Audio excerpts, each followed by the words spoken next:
Let's just play a little jazz. Come on. For me, the action isn't just a minute.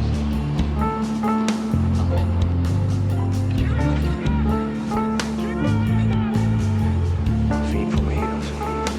Fiend for heroes. That's why I thought you was cool guy.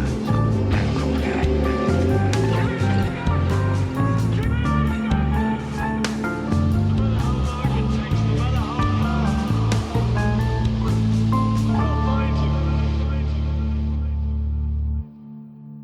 Hello, welcome to Framework. We are Mann-Splaining again today, looking at Ali, the Muhammad Ali biopic. We being myself, Al Schwartz, my always companion, John Bernard. Hi, it's me, your always companion. What's going on? And, of course, the greatest of all time, returning champion, Gwen Sisco. That's right. I am the greatest. Thank you for having me. I was surprised that you volunteered for this one out of all the whole man menu. Why Ali? Well, I grew up being a bit of a daddy's girl, and my dad was a fighter in his youth. And Muhammad Ali was his hero. That tracks. Yeah. So there was a lot of Muhammad Ali in my life, childhood. Yeah. You had the same childhood as Matt Murdock. That's cool. Well, to a point. Yeah. Slight variations, very minimal. Yeah. So what was your dad's take on Michael Mann's Ali? I think he was a fan. He was already a fan of Will Smith anyway.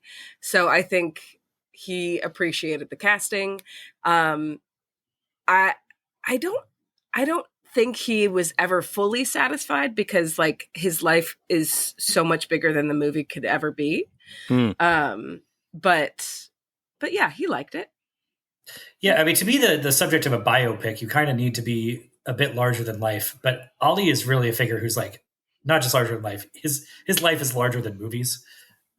Can really be. So I really do appreciate that this is a movie that doesn't try and do cradle to the grave. You know, it's a 10-year stretch. Right. Mm-hmm. I'm somebody who does not like biopics as a rule. And I think this is probably my favorite of them at all, depending on how you define that genre exactly. But, one thing, like for starters, I love a biopic that has no childhood segment to begin with. That there's probably 30 seconds of him as a child in the opening montage, but and it says all it needs to say. 15-minute stretch. Yeah. Maybe the angriest I've ever been on this podcast was ranting about how watching The Curious Case of Benjamin Button and how we're like 20 minutes into that movie. I'm like, he's still 1 day old at this point. How is this guy still a baby? And obviously that's not exactly a biopic, even though it kind of is in structure. But, yeah, I just the childhood segment never does much for me. I find biopics to be probably unopposed as my least favorite genre of film. I say that as a person who likes a number of biopics, but I mean, on the whole, I find them really uninteresting and really difficult to make fully cinematic. I think picking a select story to tell about the individual is the best way to go about it. This is sort of half that, I guess. It is a chunk of time. And I think that on the whole, again, you are better off telling a story of a deeply flawed individual, a person with demons, a person who, who has problems that you can dramatize. I think, I don't know. I think the best biopics for my money is they were joined around in like the end of the 90s where you got Ed Wood, Larry Flint, and Andy Kaufman. Sort of 1, 2, 3. I believe it's the same writers for all three films. Those are deeply flawed individuals. The movies are basically comedies. And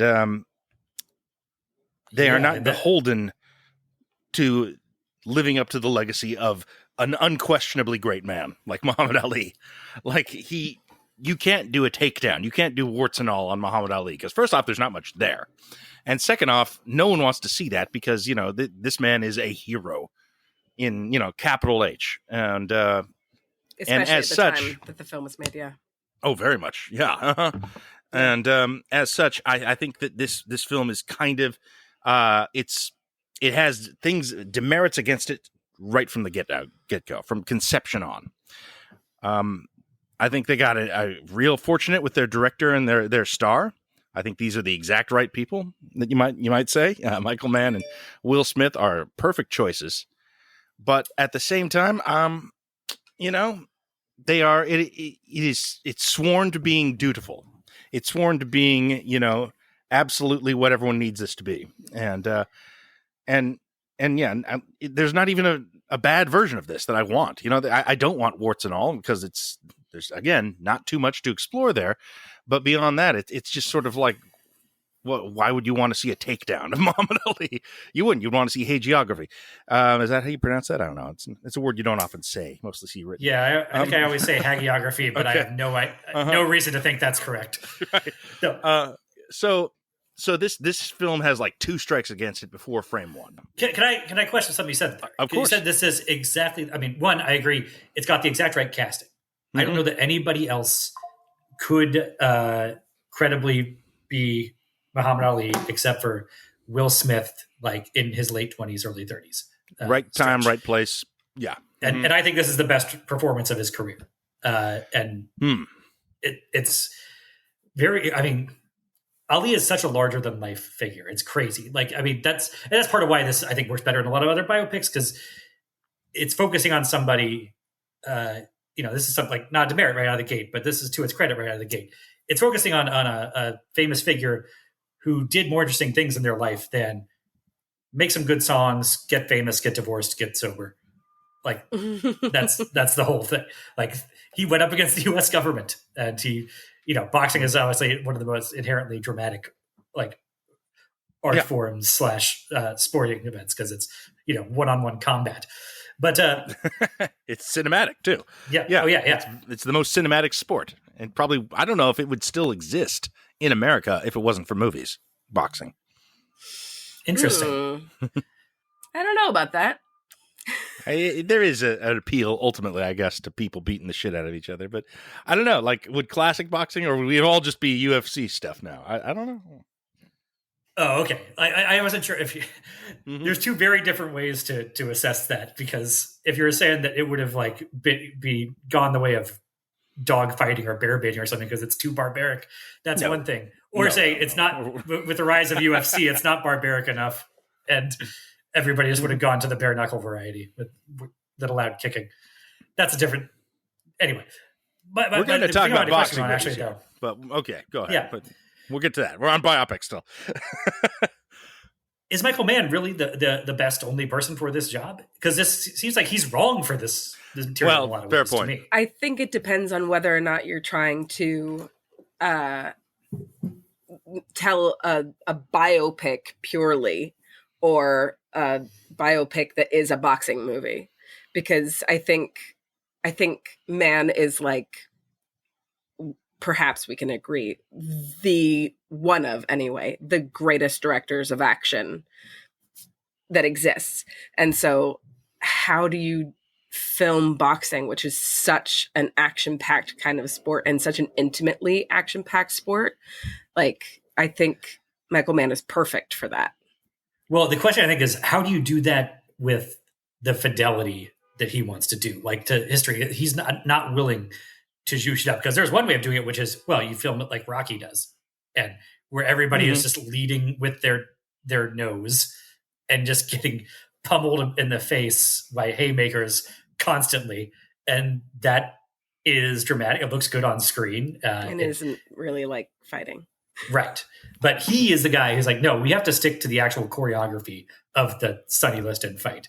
And he has to knock him out with a left hook that, semi connects across his right temple. Like, that's the only way he can do it. He won't allow us. I mean, so on the one hand, I think he's a great person to make a realistic boxing movie.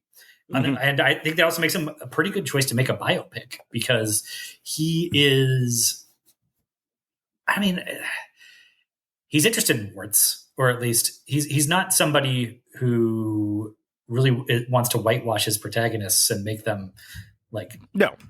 unassailably great and morally perfect. I mean, arguably Last of the Mohicans dabbles in that a bit, but otherwise he's very interested in flawed protagonists. And so I don't see him sanding off the edges to make that biopic character arc work of, he's always going to get famous. He's going to go through that real fucking dark period that Dewey Cox yells about. And then he's going to get sober and blah, blah, blah. Like he's going to put the more interesting, naughtier stuff on screen in theory. I just think Ali is so antithetical to the typical man protagonist as a figure that it makes it difficult for me to in hindsight look at this and go, well, yeah, he was the obvious choice for this. Yeah, that's true. He doesn't really deal in icons as such, or great men. Yeah. I mean, even if you say he does, even if you want to say that he really, that Neil McCauley is an icon of sorts to him. Of sorts, sure. Devotion. But the braggadocio of Ali is completely 180 degrees antithetical to the man thing. And the womanizing, I think, I think that plays out in this, though. I think that they make it very clear that the braggadocio and the Ali persona, as we know it, is a put on. Like he's never like that except in public. It is very clearly a calculated.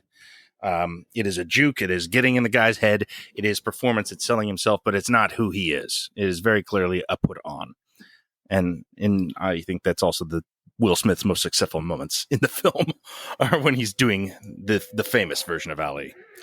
I mean that's what he's so uniquely suited for. The likable braggadocio thing. That I mean, because that's a lot of what rap is too. It's self-aggrandizement on this almost can be on a very cartoonish scale, and a lot of that on the more gangster side of rap, it's more aggressive, more violent. But Will Smith had the friendly, cuddly corner of that rap just locked down. Yeah. No, one of my favorite things about his charisma that you need to do all those. I mean, I think almost anybody else doing the Ali voice, doing the Ali speeches, and all of the rhymes and stuff would sound really, really stupid. But because of Will Smith's charisma and experience as a rapper, I think it works. What are you going to say, John? Yeah, he's got that. He's got this. I think that it's really great that he is noticeably not just doing Will Smith boasting, like his Shark Tale character or whatever version of Will Smith. He's playing Ali. And I think you can really see it in the eyes in those scenes because he is intense. Even when he's joking, even when he's playing around and doing rhymes and stuff, there's an intensity in his eyes that I don't think I've ever seen in Will Smith before. Like that's just not part of his persona in general. And I think that is probably where I see the transformation most here.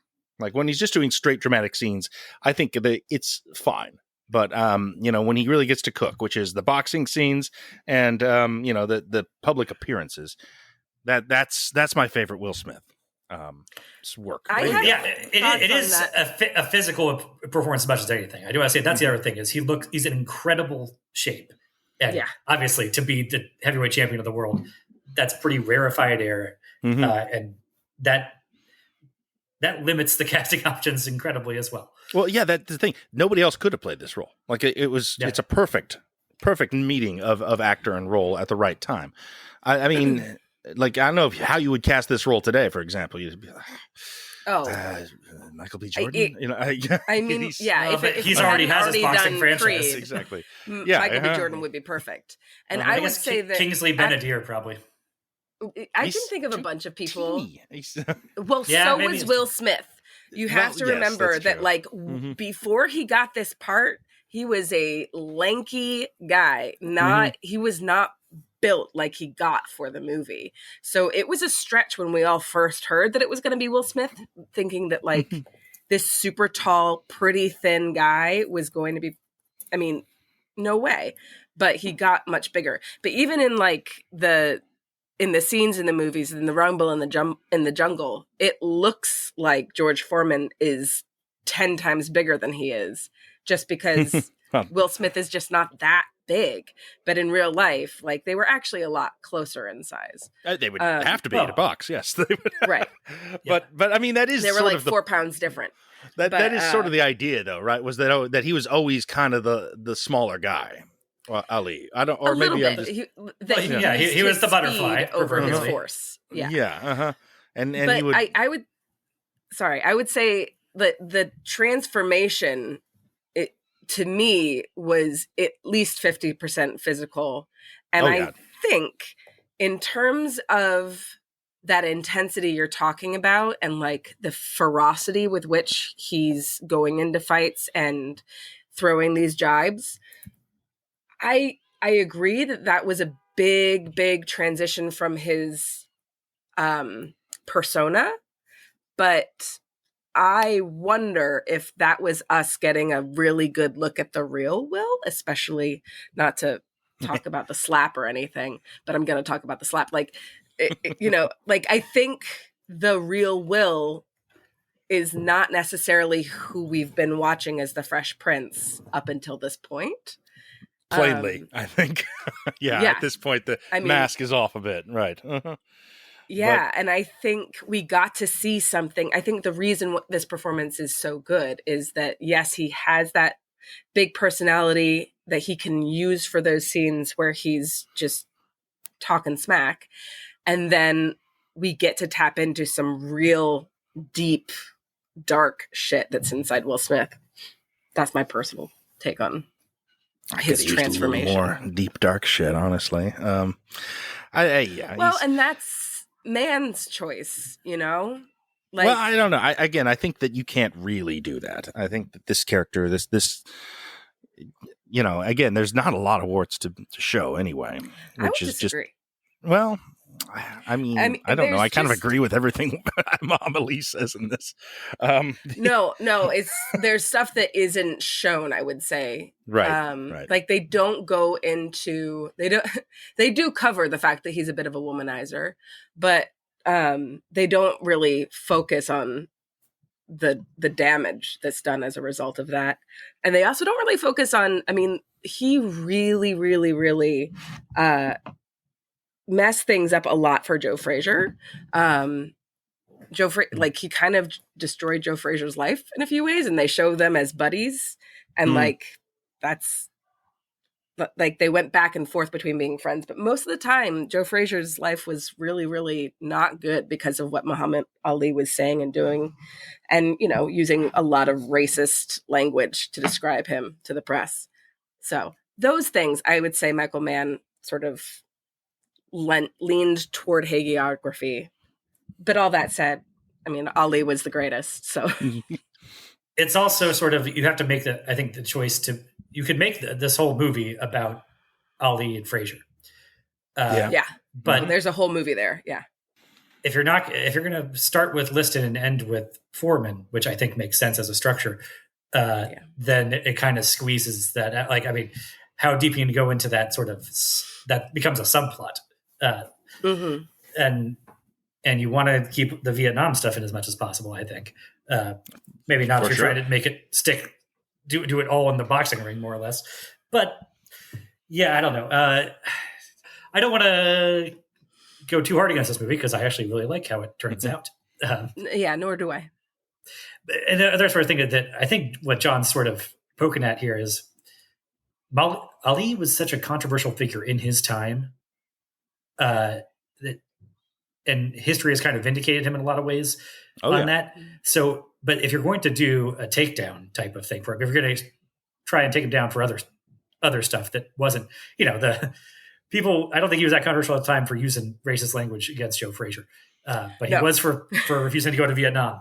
And if you start going after him on one thing, it feels like you're sort of condemning him for the other thing that he is more famously criticized for, which makes it even more difficult to walk that line between, are we doing a hagiography? Are we doing Citizen But Kane? Michael Mann is not going to do any sort of takedown on Muhammad Ali. Like it's not. I don't see him doing that. I can't imagine anyone making the Muhammad Ali film wanting to explore that. Certainly not from a writing perspective. I think that's interesting. It is. Maybe just stop beating around the bush. Maybe a white filmmaker wouldn't want to do that. Maybe a white filmmaker wouldn't have the feel able to do that. I don't think Michael Mann is a guy who say that. dips into that sort of controversy very often. But he's making a Muhammad Ali film here, and But he's making a Muhammad Ali film in like the year 2000. I think Wade Phillips still felt pretty comfortable doing whatever they wanted. He's making it after Denzel Washington played Malcolm X. No, now that's an intense fucking biopic. That one takes a lot of shots. That one takes chances. I think it is the superior film. It's a remarkable film. I don't think there's any latitude to do that with this film. I guess I think if you're doing the, Ali takedown movie, it's really that movie like Joe Frazier is going to be the subject of that movie. Like, right. It's not going to be called Ali. Uh-huh. Well, yeah, there's not going to be an Ali the villain takedown of somebody else. Right. Mm-hmm, and I think I don't. You can make him the villain of somebody else's movie, though. Anybody needs a takedown of Ali film. No, I don't who think would want to do that? Necessary. Who would write that? But I am interested in like exploring how, the things that we remember him for and love him for, like there were consequences to that. And, the manner in which he was imperfect and human. Yes, that seems doable. Uh-huh. Yeah, but also I don't know if that's a Michael Mann movie. Like he absolutely makes flawed protagonists, but they're still. I come out of this movie. I don't know why Michael Mann did it. I'm not sure what his attraction to this material was beyond just he was a boomer. He probably loved Muhammad Ali. Like I'm sure they all do. Really big Ali fan. Right. I mean, that makes sense to me. But beyond that, I'm kind of like, what's his in on this? I've heard him talking in interviews as if they were friends. I don't know if that was before or after this project. Well, he was alive. Yeah. So he would have been involved for sure. He was absolutely involved. Yeah. Deeply. Yeah. Okay, but beyond, another I guess, problem. The generic boomerness of Ali as a figure, I think that the stuff that draws Mann to him, as we're charting, our psychological profile of Michael Mann through all this whole series. It seems to be what we do, man. Yeah. What else? What else are we? Now, I think the thing that as much as the smack talk and the womanizing feel very much like not Michael Mann things, what he I think sees there, one, it's the commitment. Like boxing is such an intense like vocation that you have to train your body and mind to do this one thing, one very brutal, dangerous thing at an incredibly high level. And obviously he's attracted to professionalism and just, high-end professionalism to a degree. He also sees in Ali, I think, this independent streak that to the point of kind of self-immolating a little bit. And that's the thing we can come back is that the fate worse than death in a Michael Mann movie is to be a salaried employee of anybody. Or to be owned is how he thinks of that. And, there's points in this where Ali tells that, Barry Shabaka Headley that, that I love the nation, but the nation doesn't own me. And he tells the U.S. government that you don't own me. And, you get that little bit, even like Jeffrey Wright's photographer character talks about how he's freelance, emphasis on free. And I'm like, yep, that's Michael Mann saying that freelance is the highest calling of anything. That's a good knot to thread there. That is the thing that is consistent with all his previous protagonists. There's not a lot of Bugs Bunny energy in the usual Michael Mann protagonists. So, No. So that is it though. I think you're right. Mm-hmm. The typical Michael Mann protagonist is more of a foreman or a Frazier. It's like a technician, Yeah, but I would agree that like the obsession with being the greatest is sort of a Michael Mann thing, and to the extent that you sort of screw over anything but your profession, and then also the like moral standard, I guess, feels sort of Manny. Like, not that all his characters have great ethics, but that they're uncompromising. Own, they got their own their own their moral own code. standards. Yeah. Mhm. And it has nothing to do with the system. And yeah, they're going to do it their way. Mhm. Yeah, I mean, not to equate Islam with bank robbing or anything, but yeah, you're right that they have their own moral standards that are not endorsed by like square society. Right. You know, Mhm. Yeah. And But that they huge even that. when he's not allowed to fight, he's going to do nothing but focus on fighting. Yeah. This movie is not entirely focused on fighting, though. Like there's a significant No. amount, not just about Vietnam, but about just the Nation of Islam. I was And really Malcolm. surprised how much Malcolm X is in this early on. In fact, like it's the early segments of the film. Really, he's probably dies a little bit before an hour in. They stage his death, which I really didn't remember.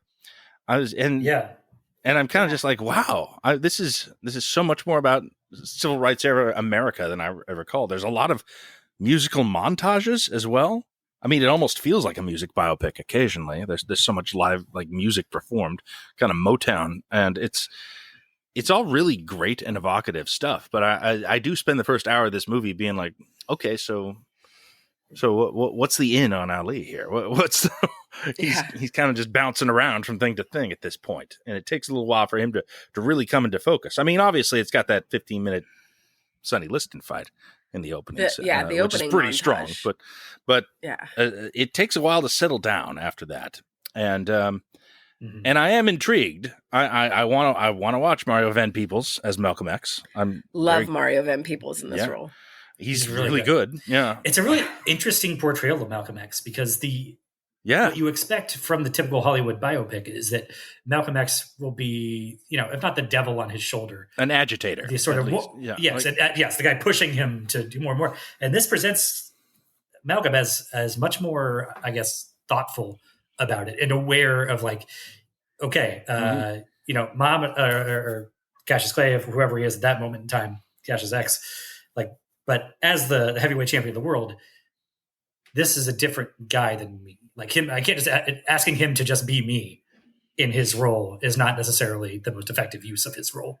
And he seems kind of aware of that and a little, more thoughtful than the just agitator that we might expect from, I don't know, if the person who made Walk the Line or Ray did this.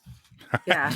I think it was really important to Ali that X came across in a positive light. I think I read somewhere that like his greatest regret in his entire life is how he had pushed Malcolm away and didn't get to like resolve that relationship before he died. And that's one of the most compelling moments of the film for me. Honestly, it's one of the strangest moments of the film for me. Well, it doesn't that necessarily voiceover moment. The rest of the characterization, but it is him. It's him doing something that's I'm like wrong choice, Ali. That's not that doesn't happen much in the film, but in that moment, I'm just like, wow, what are you listening to Barry Shabaka Henley for? Like, it's like those guys don't have your back, not really. Well, and Look at also Malcolm. the voice in your head, like I don't know, it's a very strange choice. I think that Mann uses, like we hear his like internal voice and voiceover during the fights once or twice. Yeah. But the only other time in like the entire movie that we hear it is the voice telling him to reject Malcolm for going up against the Nation. Like that is weird. That is breaking rules. Yeah. That's not supposed to happen. So weird. It does feel unnecessary. Like it's not like the scene would be incomprehensible otherwise. Like right? Smith could not have sold that on his face. I don't and it's almost as if it's like coming to him from like a higher plane the way it's done. I don't like it personally. That's fair. I mean, I like that the scene is in there. Oh yeah. No, the scene should be there. It's just a strange choice to use the voiceover. Yeah, the presentation is odd. Let's. I mean, it's sticking to I guess the Mann stuff for just a minute longer. I mean, the other thing, I talked about the womanizing as being something that pushes him away from a typical Mann protagonist, but the way he presents that is just so typical Mann. Is that he's not faithful to his wife; he is committed to these women immediately, head over heels. He talks like, Yep. when I know. He marries the first Jada Pinkett after one date, and like nothing is more Michael Mann than that. I agree. That's true. He does a couple more biopics after this. I mean, if you want to count John Dillinger. Well, yeah, I suppose. Both those guys also have trouble keeping their dick in their pants, if I recall. I mean, Ferrari certainly. Yeah. The structure he has for Ferrari is basically like, well, how do I make a secret family sympathetic? And he struggles with that. I would say that Mann's like primary characteristic of portraying relationships is fidelity. I think it's much more about like the intensity with which he goes after whatever he wants. And when it's a woman, it's just as strong as it is when he's like robbing something or boxing something. Well, yeah, if it's not fidelity, it's alacrity. That it never takes a second date for them to know that we're getting married. That's his thing. But are there many like long-term relationships ever portrayed in Mann films? Like in any like successful long-term couples? Healthy ones? Yeah. I mean, like I'm like Will Graham stays with his wife, but I don't know it's not great. It's not great. It's Hawkeye and Cora, really. That's about it. I don't think hopefully man protagonists can have super healthy relationships. Not really. They're married to the job. Yeah. Like every Yeah. And I don't believe Hawkeye and Cora. Oh yeah. Like 5 years later, she's just like, I never see you anymore. Where the fuck are you? You're out running in the woods. You know Again. what? Are you out with another woman? Are you not? I don't know. Are you killing elk? Who knows? And he's just like, yeah, I can't disagree. And that would be where we are. So yeah. I gotta be out there, Cora. I gotta be out there checking the traps. Gotta run the in edge. the woods some more. Where I gotta be. So yeah, I mean, that's true. Like I'm looking ahead now. I can't think of any good like long-term relationships. It's all about sort of the initial fire, you know. That's certainly where we're going with Miami Vice. It's interesting. Well, like Collateral, has a sort of romance, but it's not long term. It's the beginning of maybe something, like the only other ones I can think of are like Penelope Cruz in Ferrari. Terrible relationship, and Pacino and Heat, of course. So not good. But see that, and this is maybe one of the ways where Michael Mann is not very well suited to the biopic material that he chooses sometimes, because again, he's all about fidelity and commitment in a way, but to your work. Yeah, mostly to work. But I said romantically, they're all in right off the bat. And they're not always good at maintaining that. Like, this makes sense. Right. Come on, let's do it. Yeah. I mean, and some of the classic ones, James Caan and Thief, or Pacino, De Niro, and Heat, they're bad for those women, but not because they're going to be out there cheating on them necessarily. No, because they're going to get killed. Yeah. Leave them alone. Yeah. They're going to light their own lives on fire. But yeah, great, big famous men in history have a hard time keeping their dick to themselves. What? And that's so that's men just be cheating. Certainly the ones Mann makes movies about. Yeah, and I think not like Johnny Cash or Ray or any of those other people that we're talking biopic people. I mean, it is kind of just like it is that sort of boomery man's like, well, a guy's got to cheat a little bit, I'm giving everyone like a Cassavetes voice.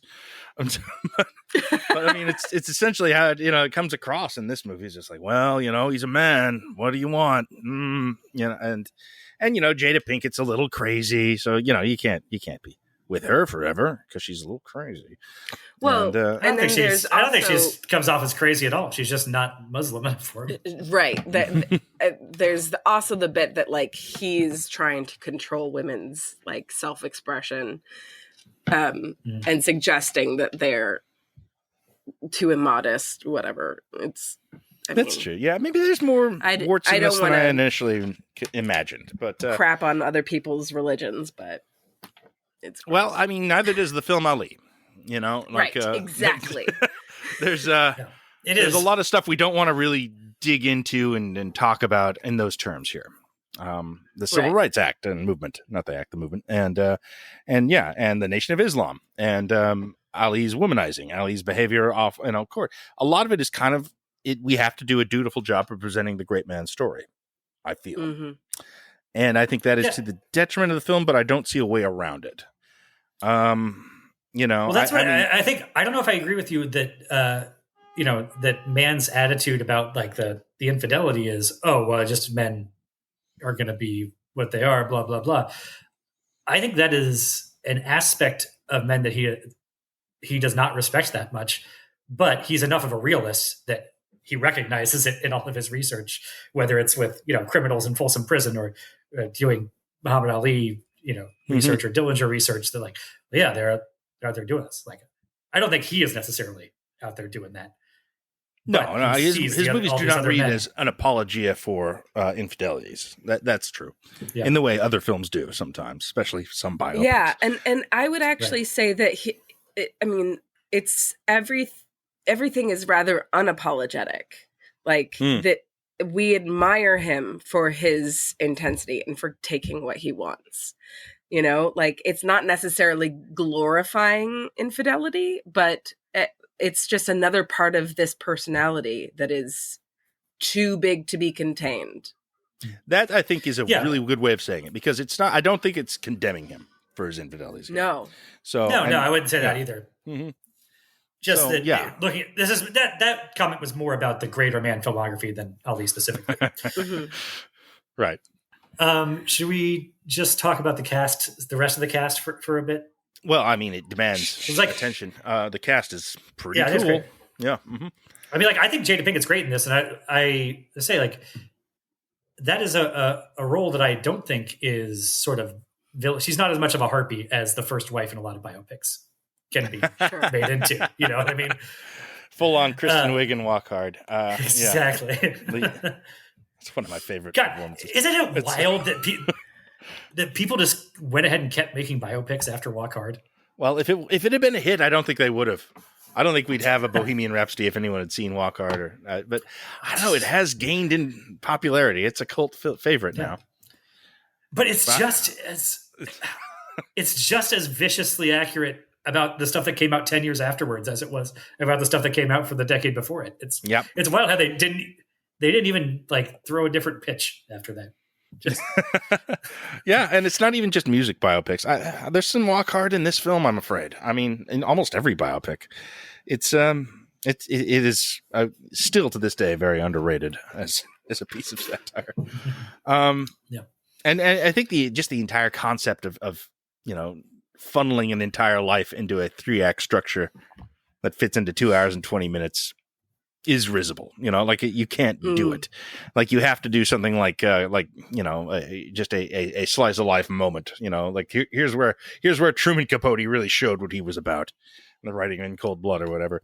And yeah, anything that it almost feels like anything that bucks against that is, well, it's got to strike against it going in. Like I said about this one, it's what you do with it. Like I don't think this is a bad film. I think this is a pretty good film. I think it's a little weaker than the stuff we've been talking about from Mann. Well, I would say if it weren't for the fights, I don't know how much I'd like this movie. The fights really tie it Oh, yeah. together. Yeah, no question. Yeah. but it seems like we all think of this as more of a biopic than a sports movie. Is that accurate to say? Oh yeah. Yeah. Uh-huh. Because we're definitely like everything that's happening with the media and with the government or the Vietnam situation, I think is just as important as the fights are. But I wouldn't say like the rest of his personal life is. I gotta say, I think this is successful as a sports film. I just think that it's only a sports film for about 45 minutes. And the rest is biopic stuff. And that is less successful to me. It's better than most. It's really well acted. I like seeing all these actors in it, a lot of good performances. Michael Mann knows how to shoot a scene, how to get good performances out of the actors, etc., the editing, etc. But at the end of the day, I think it's kind of trying to tackle too much and it feels a little disconnected from the sports movie stuff, which is the best part of the film. We're kind of dancing across the top of Malcolm X. I gotta admit, I didn't know too much about Ali. I know like the walking into this movie back back when it came out, and even still today, I'm not a big Ali scholar. I don't really know his life beyond just the cultural osmosis stuff. And I don't think this movie really answers a lot of questions for me about what his deal was entirely. I agree. I think it doesn't tell us anything we don't already know, really. Well, it depends who we are. I had my 13-year-old stepson watch part of it with me, and he had no idea about any of this stuff. Fair, yeah. I did grow up with a dad who was like, and then look at this fight. Yeah. And you know what he said when they tried to draft him? I mean, that's all good stuff. Well, it is inherently dramatic, the story of Muhammad Ali. It's just, I think that channeling it into a movie format is tough, and it becomes a little dutiful. And, yeah. You're obligated to do these stories, beats, and things like that. And yeah, but aren't we kind of talking out of both sides of our mouth about this then? Because if it only, part of the critique of this is that it does just brush over the top of Malcolm X.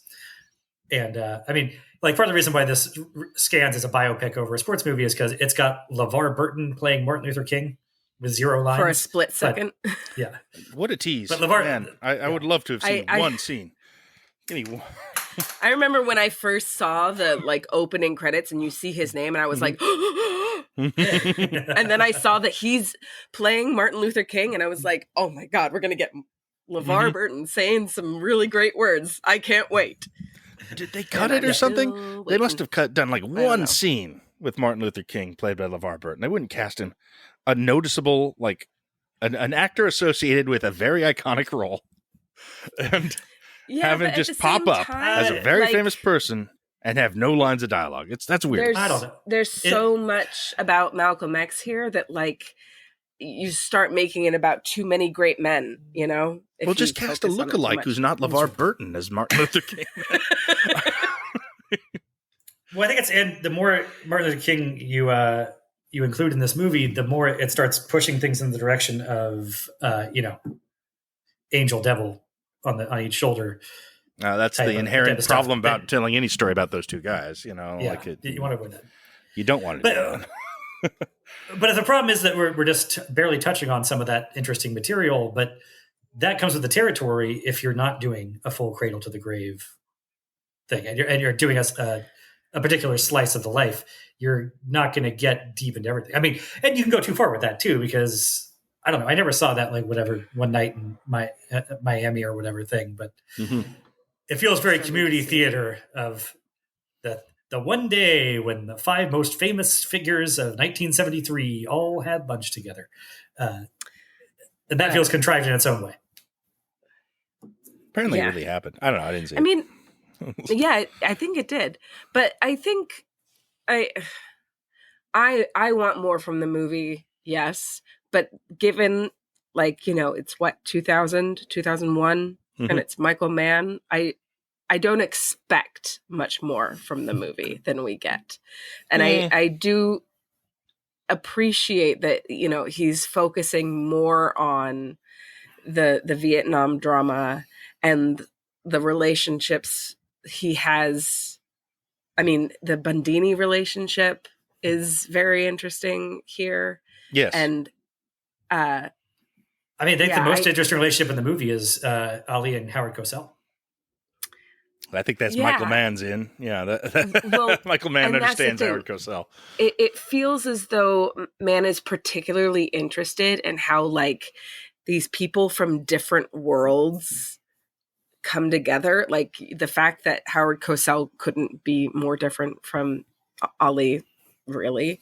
And then you have this character who is a Black Jew and he's in there. And then you've got the Italian coach, and it feels Ron Silver, right?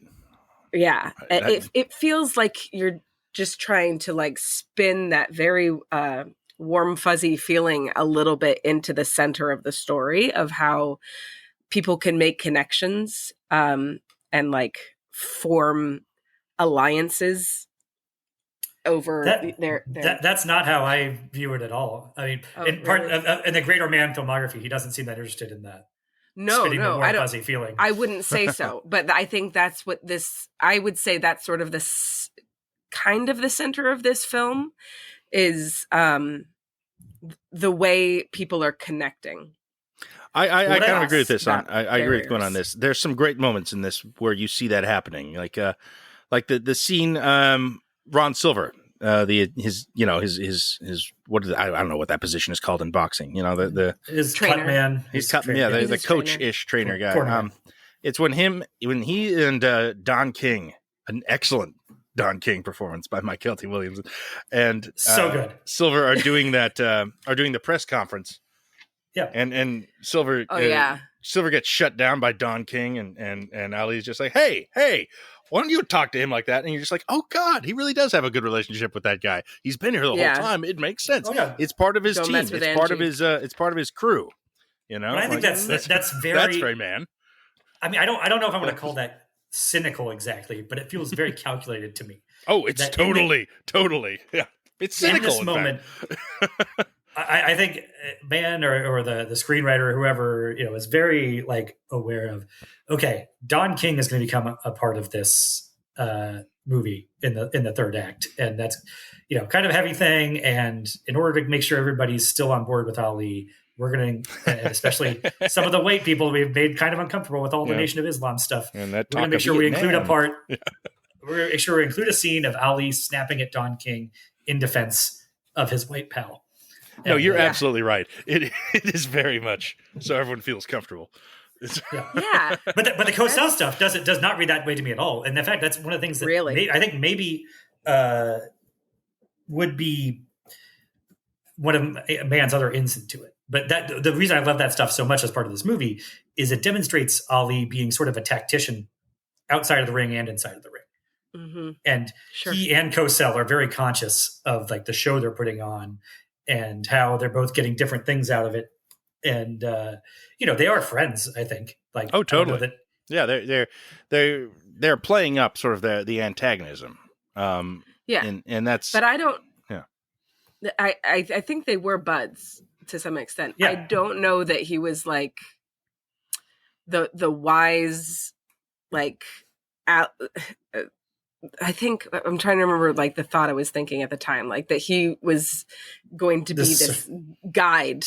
He comes off a little bit as the benevolent ambassador from the mainstream media, from where the heart of America is feeling about Muhammad Ali right now. Yeah. Well, I don't know that Ali was making his decisions based on Cosell's advice. I'll accept that as a dramatic conceit. Yeah, I'm fine with that. I think it's an important conceit for what Mann was trying to do in this film. And I think, Cosell in real life, talked very glowingly of him years later. He did. And that this was something. And, you can look at that cynically too and say, well, he was great for my career. And, And it's a huge deal that Cosell was one of the first people to like use his name and apologize for calling him Cassius. Yeah. Mm-hmm. So that was an important thing to include, I think. Yeah. But I like just what that, historical accuracy aside, I think what that brings to the movie, and that it shows how, like, we talked about Ali's whole persona being kind of a put on. I don't know that means he's like a phony or anything. It's just that he's very aware of how he's coming off at all times, and about how his standing in the media matters as much as his fight record, or what he more weighs so in at. for Ali. Yeah. And how he has to sort of manipulate that. And he's going to, he's not going to go on there, the show with Howard Cosell and be apologetic or make nice, but he is going to try and use that and turn it public opinion his way by just being entertaining. And that's all interesting stuff to me. And that enhances the characterization and the movie to me. Well, that's the thing. John Voight, really good performance. Yeah, he's good. He's good. It's a fun performance. That is the thing about Muhammad Ali as a cultural figure too, is that he's so self-determinative, and it's almost like the opposite of Jackie Robinson. Obviously it's a very different time, different story being told, but he's not suffering silently, through any of this shit. He is he is out there and saying it out loud and being confrontational about stuff that is true. And that's kind of why he became such a massive icon beyond the world of sports, one of the massive significant figures of the 20th century, probably. Like, yeah, I mean, that's part of why Ali feels like such like a time traveler back from the future, because he's so much more media savvy than any of his contemporaries. Plus, it's why Will Smith is such a perfect casting for it too. Oh, of course, yeah. And because Will Smith's a rapper, and it's like you almost forget watching Ali stuff that in the 60s and 70s when he was doing this, like rap didn't exist. Yeah, hip hop didn't exist. Like some of the stuff that can come off a little corny about the rhyming poetry now. He's doing. Yes, that's right. Exactly. Yeah, I think there's something about, and again, this is probably a little bit slanted because of the way I grew up with my dad talking about him, but like his defiance was so defining for like, well, his fame, but also like, I think for my dad, he was coming around a lot in like his worldview. And I think Ali kind of defined for a lot of white folks, like why and how we can respect people who have completely different ideologies and backgrounds from us, because he spoke so eloquently and so defiantly. Like no one was doing that. Not like that. I mean, obviously Malcolm X was doing that, but not in such a like charismatic way. And he could kick your ass. Being the champion of the world is its own thing too. Like that's, I mean, part of the reason why I guess why boxing movies are some of the best sports movies is because it's a singular sport. It's just bigger. Like to do a baseball movie with a lot of like the same events, you still have to kind of iron out a team of 9 people down to like maybe 2 or 3 important characters. And with something like boxing, where it's one-on-one, it does all come down to him in those key moments. And that also means that a boxer can be a towering figure in a way that even like a star quarterback struggles to be. Yeah. I mean, yeah, like we were saying, the certainly back in the 70s boxing films out there. I mean, there's so much, there's so many, beyond just the obvious ones. They're always making boxing films, and so, and again, is this, if we are just viewing this as a boxing film, which I think is where it is at its most successful, how does it rank there? Is it among the best you've ever seen? Like, I don't know. I don't know that the fighting in this, as good as it is the best boxing cinema I've ever seen. There's just been so much. There's Raging Bull. There's 18 Rocky movies. Even something like The Fighter has a unique way of doing boxing on screen. Yeah, The Fighter was really good. A problem that this movie does have is that it is committed to presenting boxing as it actually feels. It's not just some like massive cinematic uppercut that ends the match ever. It is the Muhammad Ali way, which really was to wear them down, and kind of just force the win by attrition, and that's kind of what his whole deal was most of the time. And when you can't do that in real time, you have to struggle to tell that narrative within the match. I mean, I think Michael Mann does a very good job. Oh yeah, obviously. Yeah, but it's not. But it's tough, and it's amazing to me because those matches, they can only last so much. They can only take up so much geography, minutes wise, within the film. This movie isn't especially long. It's like what, 220? The version I watched was like 240. It was just. Oh, okay. On Amazon. Maybe it was. I mean, that's a pretty long. That's a man thing. Yeah, pretty long. He stops doing anything under 2 hours pretty early on. And he keeps now tinkering, and it's tough to do 3 boxing matches with that structure. Where we are somewhat doing a real time thing, but we can't actually do a real time thing. Just so it feels like the actual natural. He futzes with it a lot. Very much. But it still feels continuous for that amount of time. It's a pretty remarkable magic trick that I don't think is immediately obvious or apparent. You're not necessarily watching it being like, this is what a high wire act, but it is tough. Well, what yeah, he's like doing. Just structurally. like the big end bout at Creed has one sequence where like they do a bunch of boxing and follow him back to the corner and then come back out and do more boxing, right? And like one unbroken shot in a way that like it calls attention to itself at a certain point because it's so, realistic or whatever. It's unbroken, but you're thinking about the cinematography more there. And there's definitely shots from Creed that I saw in Ali. Yeah. I mean, there's over the shoulder stuff that came right from Ali, or probably maybe something else. I don't know. I don't know that this reinvents the language. Yeah, of boxing I don't know that exactly. I have seen enough boxing films that I can speak like with any authority on this. But I think he does a really, really great job of making you feel like you're inside of it and fully understanding. Totally. Like you were saying, Ali's strategies, and also that he manages to make each fight very different in ways that they weren't entirely different. Like by the time you're in the jungle, like they make him look so much more down and out than he was. Right. But it's cinematic, it's makes for good.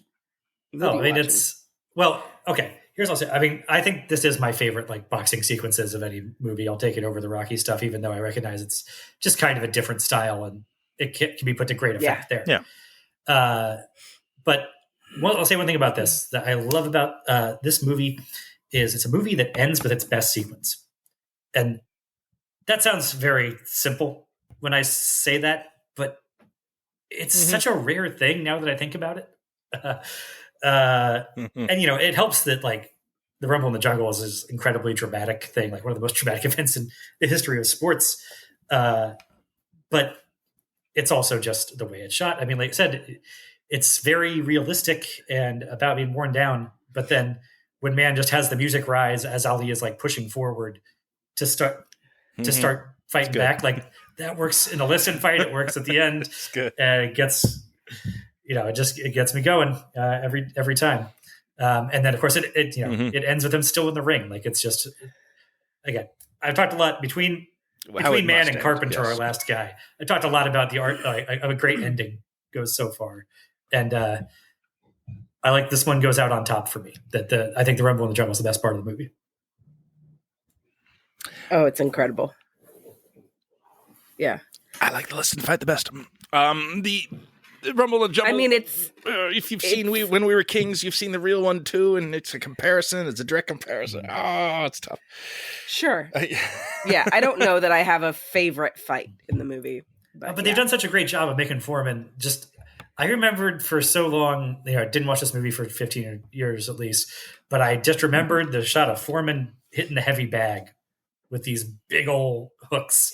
And the crater it's leaving in that thing, and how effectively in 3 seconds you just go, oh shit, this guy, he's really something. Of course, I had my stepson watch When We Were Kings last week too, and that's just a shot straight out of the documentary of watching the real George Foreman do that. Like, oh shit, this guy really was a force.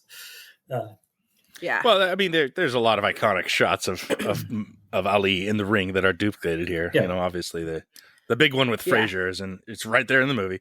It's Well, that's the one where you got to do that. Well, you mean the poster where he's standing over Sonny Liston with his gloves up? Yeah. Mm-hmm. That's in there. Yes, that's in there, but it doesn't like really linger on that. And like they could have freeze framed like flash bulbs that, and I would have forgiven them. But I feel like they show flash bulbs whenever you have one of those. Sure, I say they could have freeze framed that, but entirely. they don't freeze it, and I would have forgiven them for it. But whatever. I mean, they could have like started the fucking Rocky theme at that point, and I would have forgiven them. It's a pretty big moment. Okay, well, let's see what else is unique to the Ali man. We didn't mention Jamie Foxx at all. I think it's maybe his best performance ever. I don't know. Maybe I would say that this entire casting department is just off the chain great. Like really. Yeah, really it feels like ahead of its time in some ways. Like it's in there early, ahead of the Giancarlo Assance. that happened after Breaking Bad. Oh yeah. Really early on the Jeffrey Wright train. Like Jeffrey Wright hadn't done anything I know before this. He's probably a stage actor or something, but Is Basquiat around now? Is that even him? Basquiat had happened. Okay. That's it. Uh-huh. I don't even remember Yeah. that being a thing. Was that a big Oscar movie? Oh, it's a great movie. Yeah. Speaking of biopics, Yeah, it's a biopic. It's good. It's his announcement, Jeffrey Yeah, Wright. and this is Jamie Foxx's announcement in the way that it's his first like sort of serious actor role. Yeah. serious role. And it's even as he's playing the most ridiculous character in this movie, give or take a Cosell. But it's he was coming off in Living Color still, right? Like he had not done anything. No, I since. think he's better in this than he is in Ray. I like him so much in this film. Well, it's certainly a bigger challenge. This Yeah. character is bizarre to start with, like in reality. And then I don't know. I have a lot of issues with the dialogue in this movie. I think it's not well written a lot of the time when it's not like taking directly from what real people said. The best lines And, in this like- movie are quotes from real life. Yes, Yeah. without a doubt. You don't think the And- real and that Bandini whole Brown scene- gave that like existentialist That monologue? insane scene. Yeah. I like that. Where actually. did that dialogue Oh, come that's from? I want Straight from to the source, know. baby, right out of Michael Mann. That is like there is like a paragraph in Heat 2 where like young Neil McCauley gives that same speech basically. Yeah. It's I just, like that. I love that. I love that part just because I don't know that sort of philosophy is compelling to me. But look, let's be honest here, and we have to do it. It's time to figure out who the Muppets are in the Muppet version of Ali, and Bandini Oh, Brown's Lord. clearly the Fozzie Bear, right? Yeah, I think that's right. They have the same wardrobe. Yeah. Mhm. I feel like Mhm. they wear the same hat. I think you put that little bald spot on Yeah. Fozzie. Yeah. Well, Somehow, I also feel like the guy who runs the Happiness Hotel, Doc. Doc. yeah, Mm-hmm. he could also maybe oh, do come it. on. Doc's in there somewhere. There's a lot of roles for Doc. Could he be? He could be Angelo Dundee, the white trainer. Yeah, totally. Uh-huh. If that's not New Zealand. It might be New Zealand. I think. Yeah, I think the biggest question is No, I can totally see Fozzie doing a monologue about how he sold the heavyweight belt and put it in his arm. That'd be great. absolutely. That's just, yeah, and how God sent him to come help. I stuck Ali, it right yeah. on my No, arm, he's- Kermit. No, he spent it on Twinkies or something. He'd just be sitting on like covered in wrappers. It's the Muppet version, And I think the big game question is Ali Miss Piggy or is it the human role? I think Ali. I think you have to do the Okay. human as Ali Ali. has to be the human. And Kermit is Howard Miss Cosell. Piggy's not good for a variety of reasons. Fine. Oh, Kermit Oh my is God, definitely Kermit Cosell. should Yeah, absolutely. and George Foreman is Sweetums. That's Ooh, Yeah. yes, good. George Foreman is Oh, absolutely That's Sweetums. good. I think that's all I got. And you've got a great spot for Sam the Eagle to just be like The Ted Levine nameless Oh. FBI The character. establishment. Yeah, the Yeah. nameless Ted Levine FBI. I don't know. I mean, you get into trouble here. I mean, are we going to have a Muppet play Malcolm X? I mean, I don't think that's a good Ooh, idea, but I think we Gonzo's right could. there. Yeah, that's true. Uh, I don't know if Gonzo has the gravity. I don't know which Muppet has the gravitas. yeah, that's the problem there. Yeah, no matter what, you're gonna look like you're kind of insulting Malcolm God, X. it would almost be With as It's many a Muppet. real life people, it's going to be hard. it would almost be incredible to have Animal do Malcolm X, except that it's like Animal doing his like No. Jamie Foxx dramatic performance. Where it's like, no, this time you're taking me. Like all of It's a like- sudden, Animal does speak Yes, like real and words. this is Animal's Oscar bait turn. And it's Yeah. really muted. It's really Yes. muted, and you're very surprised. Yeah, like his scene partners are visibly confused by it. just a scene where he just reacts by blinking his eyes once. Yeah, that's Okay. All right. We got to get off of this now. All right. Oh, I don't know. I got more. I think we just got cooking with Oh, okay. the Muppets Sure. and Ali. No, we didn't. We're not. Janice can be Okay. the Jada Pinkett role. It's just- Anyway, Janice always gets pulled into a lot of roles because there's so few Lady That's true. Muppets. It's Yeah. yeah. all right. So it's final thoughts. I don't know. I think it's a really good movie. It's not in Mann's absolute top tier for me, just because I feel like it is playing against his strengths in a few kind of key ways. But like I said, maybe the best boxing movie for my money, and best Will Smith performance for my money for sure. I'm content to go best Will Smith performance. I think that I can. I mean, this is very much like a turning point in his career moment. This is like, okay, he's serious. He's A-list, absolute A-list. It's time to come for that Oscar. There are very few roles that are as deliberately pointed at an Academy Award nomination than this. Yeah. And he basically pulls that off. You know, like This was the year Russell Crowe got it, right? that sounds right. That's. I wouldn't say that's a better performance. No. Oh, no, wait. This for Gladiator. It's another biopic. No, I think it was for a Beautiful I think Mind. He did No. not win for Beautiful Mind. He won for Gladiator, which is Wait, weird. that's Wait a true. minute. I think so. I don't know. I'm talking out of my ass, to be honest. I Well, will now we're do looking the- it You up, keep goddammit. talking, and I'm going to Yeah. look it up. Yes. Okay. It would have been. Well, I don't know. We'll look it up. But no. He certainly he doesn't humiliate himself, man. And this is a high wire performance. You know, playing Muhammad Ali. You got to be an icon to play an icon, maybe. And he is. You know, he is. This is the best use of his celebrity ever, maybe. There's Will Smith movies I've liked more, but probably none I've been as impressed by him with. Probably none. Yeah, I think there's a way I think that's true. where like saying, "Oh, only this person could have played this role," makes it seem like just casting them in the part did all the work, and I don't think that's true at all here. Denzel won for Training Oh, yeah. Day. Sorry. Denzel should have won. Okay. Denzel Training Day. Yeah, I'll take that. Yeah. Okay. Arguably should have won For sure. supporting actor, but that's nobody cares about that really. No, but I want to say like Will Smith, as much as he's the only candidate for this role, also I think kills it. Like, this could have been embarrassing Yeah. so easily in a way that I find a lot of biopics embarrassing, including the ones that get awarded acting statues. Yeah. He's better than Fox is as Ray Charles. That is an impersonation performance. I don't like that very much. I don't like that movie very much. It's better than Rami let's Malek see. as Freddie Mercury, perhaps. Oh hell yeah! Oh hell yeah! Don't blame Rami.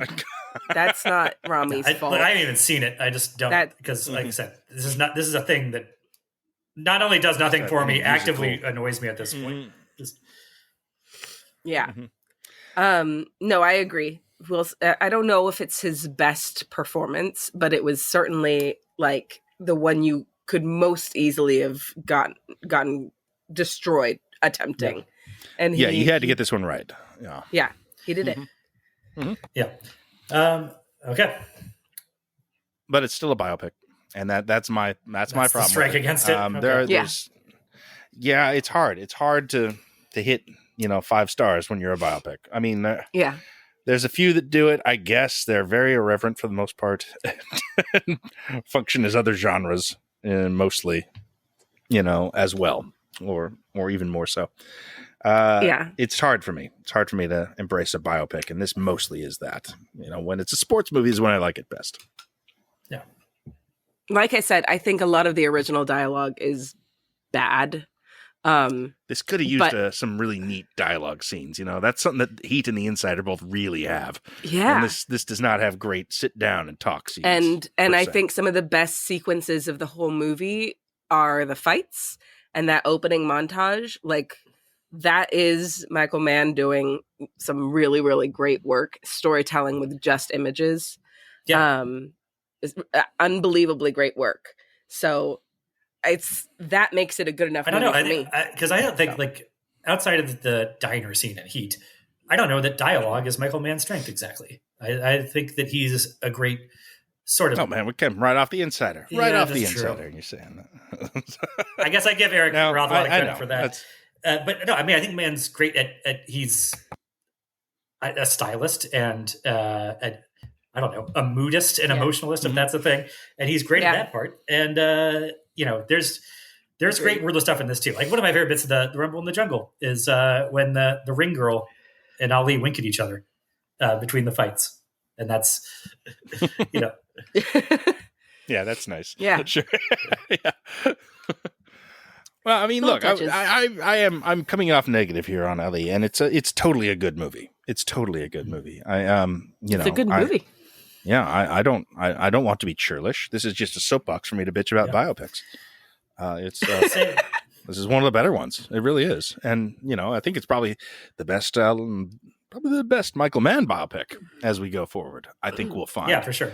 I mean, I know. I'm curious. I want to know what I think of Ferrari. I still haven't is the seen Insider Ferrari. a biopic? It's not exactly, but no, it is about real people, and it's that sort of slice of life thing. It's focusing in on one. It's a docudrama. Yeah. Okay. Fair enough. I don't know if the John Dillinger film is quite about. Well, maybe. I think I'm saving my bitches for Public Enemies. So, in the meantime, though, plenty. Next one coming up though is Collateral. I don't think we'll have a lot of bitch in there. No, that one kicks ass. You've seen that, right, Gwen? Not the whole thing. It's really good. I need to sit down and watch the whole thing. Oh, I'm pumped to revisit that. All right, and that'll be next time. Thank you for listening to Framework. Rate and review on the podcast app or provider of your choice. It helps raise the profile of the show. That's what we want to say at the end of these because it's supposed to be. All right. I don't know. Around the horn, anyone? Who do you want to see a biopic of right now? If Michael Mann has to do a biopic right now, who's the perfect subject? And then we'll leave. It's kind of like already been done. But I think it would have been much more interesting to see Michael Mann's like version of Edward Snowden than Oliver Stone's. Yeah, that's a good call. Yeah, I was actually headed in that same direction in my head. Well, he likes the government. Anthony Bourdain. Oh, I don't know. Michael Mann's Anthony Bourdain. I bet it would be does great. Michael Mann enjoy food? I think he would enjoy Anthony Bourdain's discipline and approach to it. I don't know. I think he just like that was a good movie, but it's weird that Anthony Bourdain just drank 16 cups of black coffee and had not a bite of shrimp anywhere. Yeah, well, he was talking about what he likes to do in a kitchen, and during that, no, I would be interested in seeing him cover an artist. I mean, I guess you could say Ferrari was kind of an artist in a way, but yeah, that's interesting. But I'm not sure. I don't know if that's again is that his specialty? I mean, I wouldn't want it to be just like some great man, Picasso. It's just like I'm incredible and I fuck women over. Like I don't want that. Maybe, but like a musician. Maybe. Yeah, but the only problem with that is Michael Mann's taste in music is a little cornball. So fair. I don't know that he would probably want to do Daniel like Day-Lewis. We're gonna have to kill Daniel Day-Lewis, and then have fuck Michael John C. Mann Reilly and marry Philip Seymour Hoffman. Right? That's no. Sorry. I don't actually want to kill Daniel Day-Lewis, but I I personally believe biopics should never happen before people are dead. It makes for a better biopic usually. It's not a bad rule. Yeah. Yeah. So we're gonna have to kill Daniel Day-Lewis. Well, we could just be like, what if he does Richard the Lionhearted or something like that? Like something completely But historical weird. epics are not biopics. Because that's what I was like, is Lawrence of Arabia a biopic? Like, no. Yeah. That's a historical. Famous biopic Braveheart. Right? No, I mean. Right. But some of my favorite biopics are like Frida and La Vie en Rose. And like, I'm sure there's somebody like that. If it's something like Amadeus, I don't know. That's one of my favorite biopics, and it's all sorts of different and weird and rule breaking. It's almost not even about Mozart. It's about Salieri. I mean, Beethoven doesn't. Unless you count Immortal Beloved, it's not. It's not good. Not based on a true story. But you could do a great biopic about Beethoven because that guy is a total man protagonist. Maybe, yeah. I was just trying to think of like outside of the arts, because Mann is sort of more of a technician. And so I don't know, like maybe it's somebody, but having like somebody really on the bleeding edge of something, doing things that have not been done before at that level. Elon Musk. I said no.